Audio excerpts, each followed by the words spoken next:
بسم اللہ الرحمن الرحیم۔ صرف 5 منٹ کا مدرسہ قرآن و حدیث کی روشنی میں 13 جمادی الثانیہ نمبر 1 اسلامی تاریخ غزوہ تبوک۔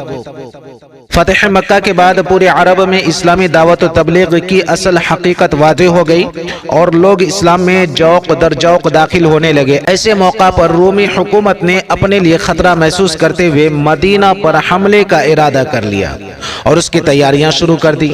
شام سے آنے والے ایک قافلے نے مسلمانوں کو اس کی اطلاع دی۔ روم کی سلطنت آدھی دنیا پر حکومت کرتی تھی اور اس زمانے میں سب سے بڑی طاقت شمار ہوتی تھی، اس لیے مسلمان بہت پریشان تھے۔ ایک طرف بے سر و سامانی کی حالت اور عرب کی سخت گرمی زوروں پر تھی اور دوسری طرف دور دراز کا سفر تھا، مگر خاموش بیٹھنا بھی کسی طرح مناسب نہیں تھا۔ چنانچہ رسول اللہ صلی اللہ علیہ وسلم نے جنگ کی تیاری کا اعلان کر دیا اور ماہ رجب سن 9 ہجری میں 30,000 کے لشکر کو لے کر آپ صلی اللہ علیہ وسلم تبوک کے لیے روانہ ہوئے۔ مسلمانوں کے اس دلیرانہ اقدام کی وجہ سے رومیوں پر بڑا اثر ہوا اور انہوں نے حملہ کرنے کا ارادہ چھوڑ دیا اور بہت سارے قبیلے کے سرداروں نے صلح کر لی۔ یہاں 1 ماہ قیام کرنے کے بعد رسول اللہ صلی اللہ علیہ وسلم بغیر جنگ کیے فتح مندی کے ساتھ مدینہ واپس ہو گئے۔ یہ آپ صلی اللہ علیہ وسلم کی زندگی کا آخری غزوہ تھا۔ نمبر 2 اللہ کی قدرت۔ منہ میں رطوبت یعنی تھوک۔ اللہ تعالیٰ نے منہ میں تری کو پوشیدہ رکھا ہے کہ کھانا منہ میں رکھ کر چباتے وقت وہ تری پیدا ہوتی ہے اور کھانے کے ساتھ مل کر اس کے ہضم ہونے میں مدد کرتی ہے۔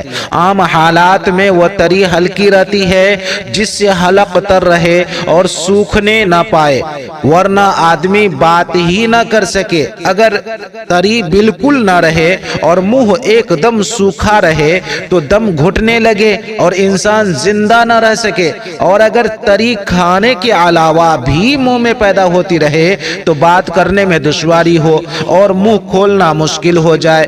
وہ کیسی قدرت والی ذات ہے جو کھانے کے وقت میں رطوبت کو زیادہ مقدار میں پیدا کرتی ہے اور عام حالات میں نارمل رکھتی ہے۔ نمبر 3 ایک فرد کے بارے میں میت کا قرض اس کے مال سے ادا کرنا۔ حضرت علی رضی اللہ تعالیٰ عنہ فرماتے ہیں کہ رسول اللہ صلی اللہ علیہ وسلم نے قرض کو وصیت سے پہلے ادا کروایا، حالانکہ تم لوگ قرآن میں وصیت کا تذکرہ قرض سے پہلے پڑھتے ہو۔ ترمذی شریف۔ اگر کسی شخص نے قرض لیا اور اسے ادا کرنے سے پہلے انتقال کر گیا تو کفن دفن کے بعد مال وراثت میں سے سب سے پہلے قرض ادا کرنا ضروری ہے، چاہے سارا مال اس کی ادائیگی میں ختم ہو جائے۔ نمبر 4 ایک سنت کے بارے میں استغفار کثرت سے کرنا۔ حضرت ابو ہریرہ رضی اللہ تعالیٰ عنہ فرماتے ہیں کہ میں نے رسول اللہ صلی اللہ علیہ وسلم کو فرماتے ہوئے سنا کہ خدا کی قسم میں دن میں 70 سے زیادہ مرتبہ اللہ تعالیٰ سے توبہ استغفار کرتا ہوں۔ بخاری شریف۔ نمبر 5 ایک اہم عمل کی فضیلت اپنے اخلاق کو درست کرنا۔ رسول اللہ صلی اللہ علیہ وسلم نے فرمایا کامیاب ہو گیا وہ آدمی جس نے اپنے دل کو ایمان کے لیے فارغ کر دیا اور اسے صحیح سالم رکھا اور اپنی زبان کو سچا بنایا، اپنے نفس کو نفس مطمئنہ اور اخلاق کو درست بنایا اور کانوں کو حق بات سننے کا اور آنکھوں کو اچھی چیزوں کو دیکھنے کا عادی بنایا۔ مسند احمد۔ نمبر 6 گناہ کے بارے میں کسی کے سطر کو دیکھنا۔ رسول اللہ صلی اللہ علیہ وسلم نے فرمایا اللہ تعالیٰ لعنت کرتے ہیں اس شخص پر جو جان بوجھ کر کسی کے سطر کو دیکھتا ہو، اور اس پر بھی لعنت ہے جو بلا عذر سطر دکھلاتا ہو۔ بہقی فی شعب الایمان۔ نمبر 7 دنیا کے بارے میں مال جمع کرنے کا نقصان۔ رسول اللہ صلی اللہ علیہ وسلم نے فرمایا تم مال و دولت جمع نہ کرو کیونکہ اس کی وجہ سے تم دنیا کی طرف مائل ہو جاؤ گے۔ ترمذی شریف۔ نمبر 8 آخرت کے بارے میں پرہیزگاروں کی نعمت۔ قرآن میں اللہ تعالیٰ فرماتا ہے قیامت کے دن پرہیزگار لوگ جنت کے سایوں میں اور چشموں میں اور پسندیدہ میووں میں ہوں گے۔ ان سے کہا جائے گا اپنے نیک اعمال کے بدلے میں خوب مزے سے کھاؤ پیو۔ ہم نیک لوگوں کو ایسا ہی بدلہ دیا کرتے ہیں۔ اس دن جھٹلانے والوں کے لیے بڑی خرابی ہوگی۔ سورہ مرسلات۔ نمبر 9، طب نبوی سے علاج، مسواک کے فوائد۔ رسول اللہ صلی اللہ علیہ وسلم نے فرمایا مسواک منہ کی صفائی اور خدا کی رضامندی کا ذریعہ ہے۔ نسائی شریف۔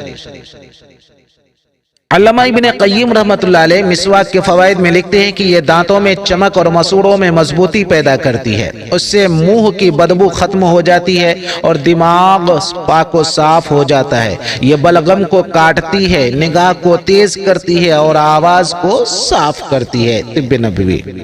نمبر 10، قرآن کی نصیحت۔ قرآن میں اللہ تعالیٰ فرماتا ہے ایمان والو اللہ تعالیٰ کا خوب ذکر کیا کرو اور صبح و شام اس کی پاکی بیان کیا کرو۔ سورہ احزاب۔